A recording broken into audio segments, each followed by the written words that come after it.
my trick is to look at the intro and the outro. And that's usually all you need for social, to be honest. I don't need AI to help me with that necessarily. So the repurposing of the actual audio and scrubbing that out, and sometimes looking at the full transcript is still too much. So we'll summarize that with AI.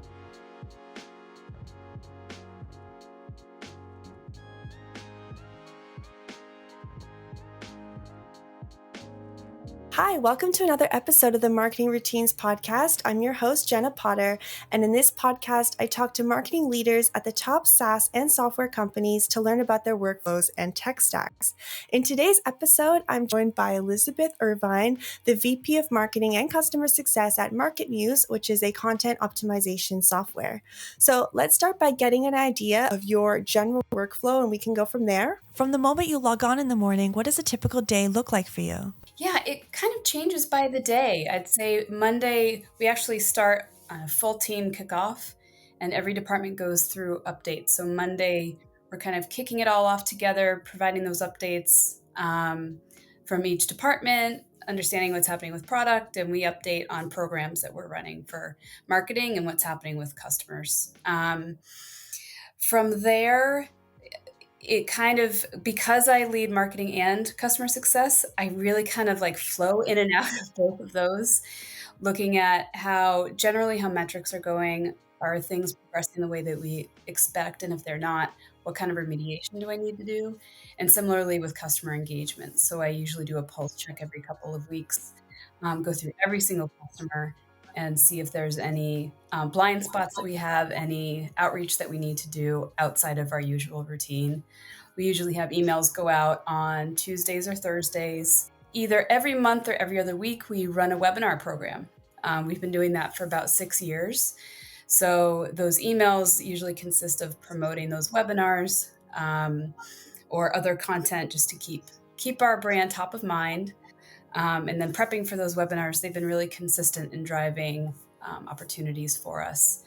And Fridays, this is a very high level view of what a typical day looks like going through, but Fridays is a great recap day. What follow-ups haven't I done? What are my messy notes saying that I need to do, I need to clean up and get done? And I take a lot of notes during meetings, but also use technology like Gong to help me keep myself honest. So use Friday to do that kind of cleanup work. So the first question I'm really interested in is the fact that you lead both marketing and customer success. And I saw that you were the first marketing hire at MarketMuse. So you built the marketing program from the ground up. When did that customer success side come in, and why did you decide to lead both? What does that look like for you? Yeah, it was about a year ago. And it was just because of shifts in our business and people and the market. And there was an opportunity, there was a leadership opportunity. And I actually raised my hand and said, you know what, I think I'd like to try this. And I think I could do it. I've been with the company for 5 years at that point. So I knew our customers really well. I knew our product really well and felt like I could step into that role. And to be honest, it's helped me incredibly from a marketing standpoint. I realized how much as a leader, what I wasn't giving our customer-facing teams from a training perspective, from an ongoing market update perspective. There were huge gaps that I didn't realize that I had until I was in that role and started talking to customers and realizing how much I needed to support myself in a way. So that's helped the enablement from our customer success team a lot. And I also find myself on customer calls thinking about what they're saying and turning that into messaging and language that I could incorporate into our marketing on our website, in social, in emails, and different campaigns that we can run, really listening to their needs directly instead of hearing it as a byproduct of a meeting summary or even group of meeting summary. How do you take those insights that you learn from these customer calls with the customer success team, as well as working with them to get those insights?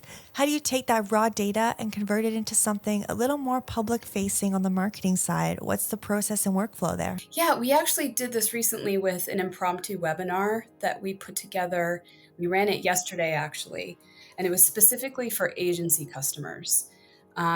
Agencies are up against it in other ways, in big ways. We're in the content space, so there's a lot changing with content. So their business is kind of shifting too, and they're needing to become more efficient, driving more value. And just based on what we were hearing from them and wanting to do things as fast as possible, we put together a 5 workflows that take 5 minutes or less webinar. And it kind of brought some people out from the woodwork. It brought even churned clients to join live. We had a 51% show rate for that. And it was largely due to what we were hearing on the calls. I don't think it's something that we would have come up with if we weren't listening to the challenges and the pains that our customers had. In the last quarter, what other channels or strategies did you prioritize, and why did you choose them, and how did that go? Unsurprisingly, inbound is a primary one for us. When I joined originally, there wasn't really much happening there. Content strategist started around the same time I did. And we really needed to make sure that was fully up and running and quickly become well oiled, because that's what we were professing to our audience. We have continued that strategy and continue pushing high quality content, especially with the helpful content update. But we've been able to ramp that up recently and start bringing in a couple of freelance writers to contribute to that and grow that more. And that has helped us. We're very, very lean and efficient team.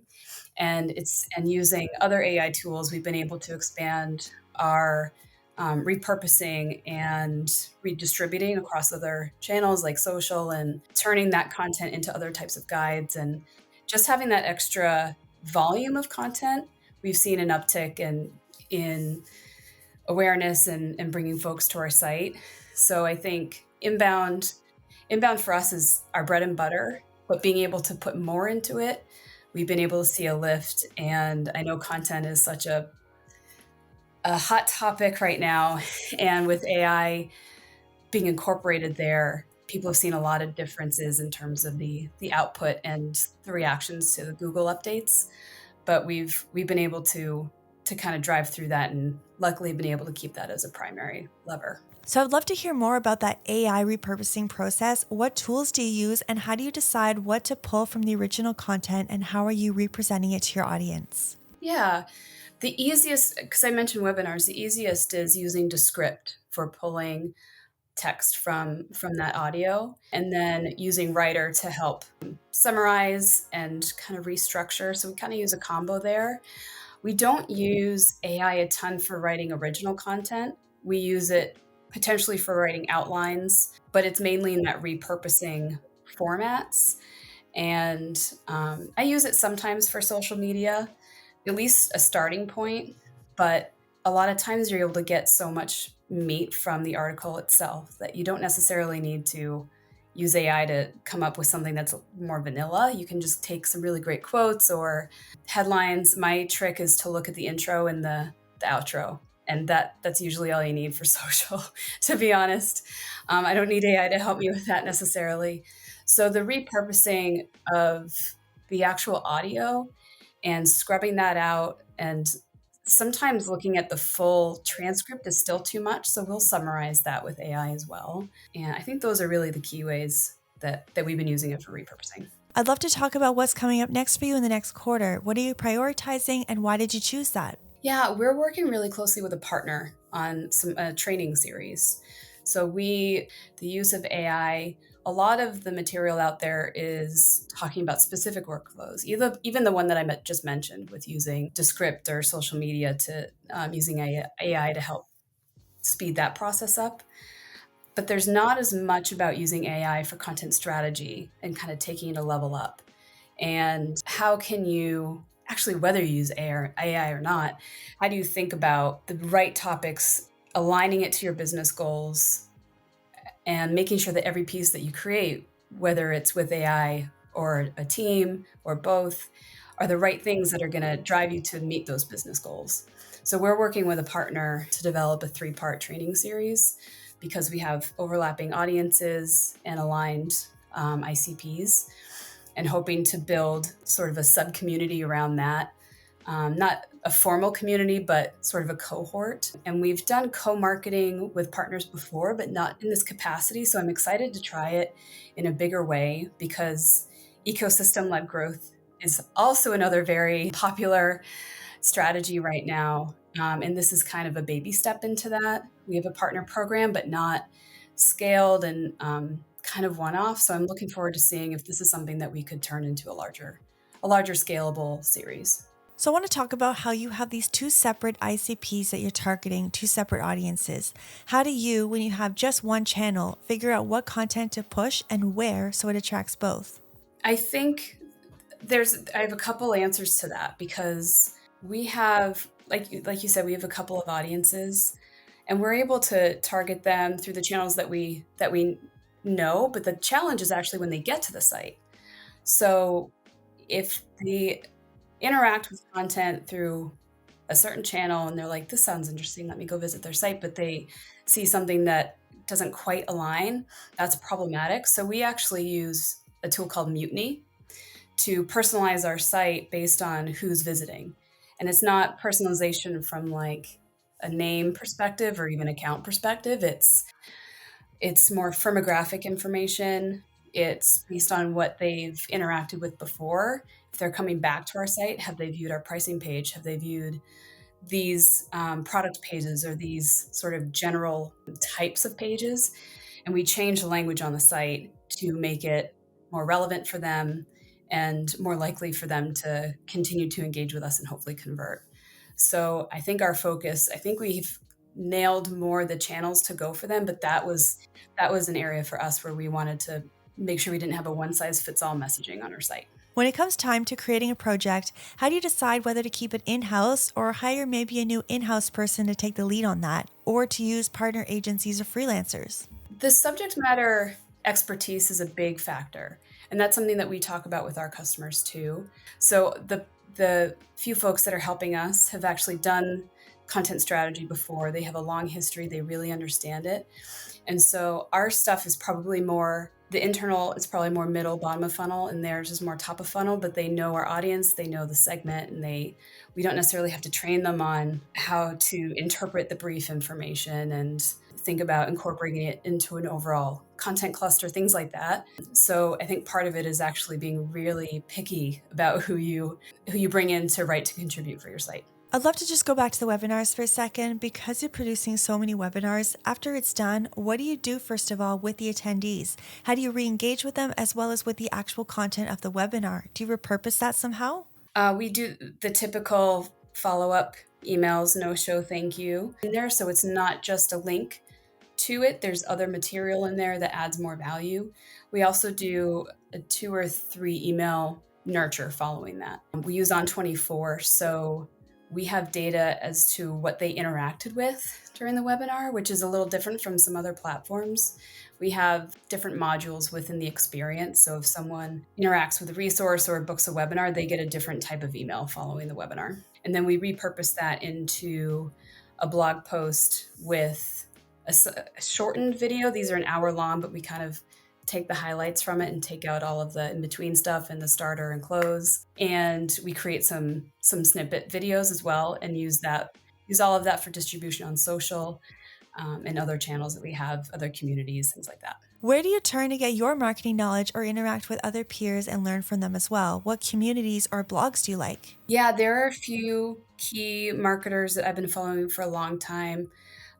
Joe Pulizzi and Ann Hanley they're like, when I've seen them at events, it's like seeing a celebrity. I'm like, oh, and which is just so silly, but honestly true. I'm also in a few Slack communities. There's a community called CMO Coffee Talk that is run by Matt Hines and Six Sense. And that's very much like an emotional support group for marketing leaders. And then Pavilion is another community that I'm in that's for go-to-market leaders. I actually run the DC chapter there and help bring people together locally, but also try to help connect them to the larger global community. So those are two from CMO perspective and kind of learning from one another and filling my knowledge gaps, and also just individual marketers those are two, but there's so many amazing marketers to follow and learn from, but that's my recommendation. Are there any other companies that you kind of admire their marketing from afar? Maybe I could get them as a guest on the podcast to figure out their process. Yeah, I actually mentioned one earlier. Mutiny is so creative with their programs, with their campaigns. They had a Survivor series last year, which is Serve AI Ver, and it was all about using AI in your marketing. And they just launched another one that's called ABM MBA, and they're bringing in ABM experts. It's tying in with a product launch that they had. It's really smart to bring in those experts and help and use them to drive the success that they have to showcase product launch that you are putting out. So very, very dynamic and visually engaging, and it's fun stuff. Thanks for listening to this episode of Marketing Routines. As a thanks for sticking to the end, we're giving away 4 hours of free training behind Monday.com's 1,570% traffic growth in just 3 months. You'll learn the high growth frameworks that SaaS unicorns use, the keyword research strategies that prioritize both short-term and long-term ROI, and how to fix common operational mistakes that are slowing down growth. You can get access at saascontent.com. Thanks for listening, and I'll see you in the next episode.